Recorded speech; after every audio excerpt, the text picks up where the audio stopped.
Príjemný, pekný večer, vážení televízni diváci.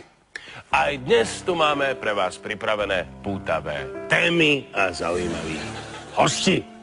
Ako prvý je tu pán Boxer. Dobrý večer. Polovíš mi otázku, takú ti naťahnem až no. A pán Kohút. Dobrý večer. Dobrý večer. Začneme teda vami, pán Boxer. Vy ste... Položíš mi otázku a takú ti naťahnem až no. Prosím? Položíš mi otázku a takú ti naťahnem až no.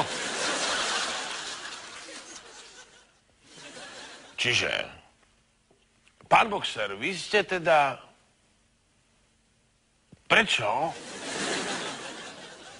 Predstavíme si druhého nášho hostia, pána Kohúta. Dobrý večer. Pán Kohút, vy tvrdíte, že viete rozprávať rečou sliepok. Je tak?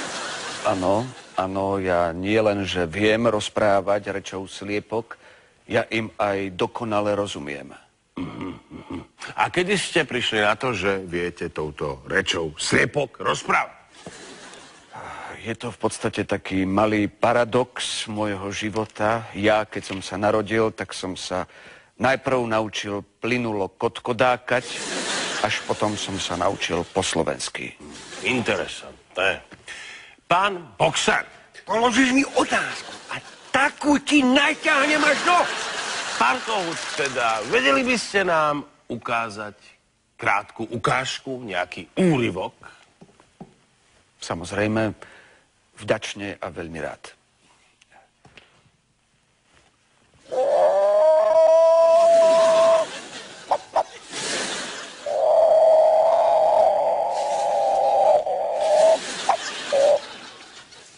Úžasné, úžasné.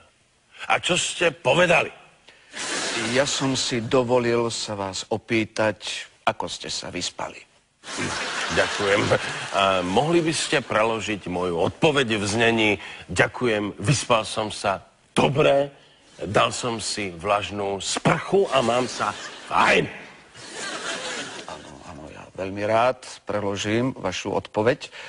Len by som chcel poukázať na taký drobný lingvinistický zádrhel.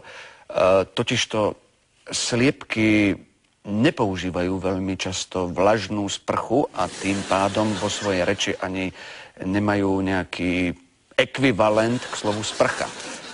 Ak dovolíte, ja by som si dovolil použiť výraz vlažný daždík, pretože s tým sliepky prichádzajú do styku často, ba priam v niektorých oblastiach skoro denné.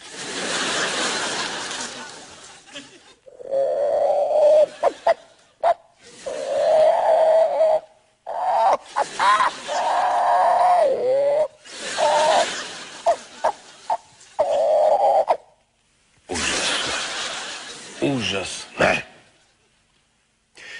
Pán Boxer.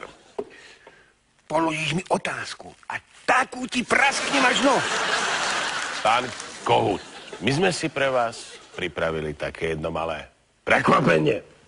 My sme do štúdia priniesli jednu slepicu, s ktorou sa môžete do sytosti porozprávať.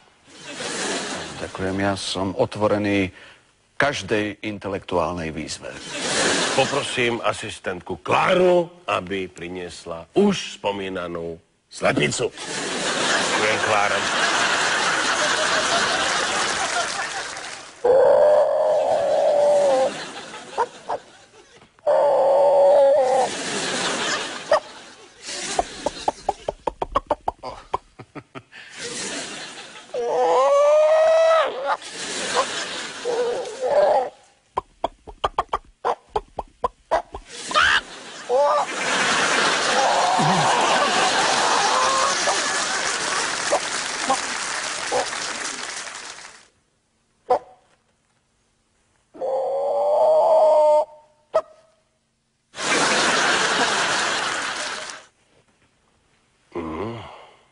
Smiem sa spýtať, o čom ste sa rozprávali, keďže zareagovala relatívne fekálne? S ľútosťou musím konštatovať, že neprišlo k súzvuku duši, pretože dotyčná sliepka má veľmi silný južanský akcent, takže ja som jej nerozumel ani slovo a tým pádom predpokladám, že ani ona nerozumela mojej výslovnosti. Rozumiem. Pán Boxer, prečo vám nemôžem položiť otázku?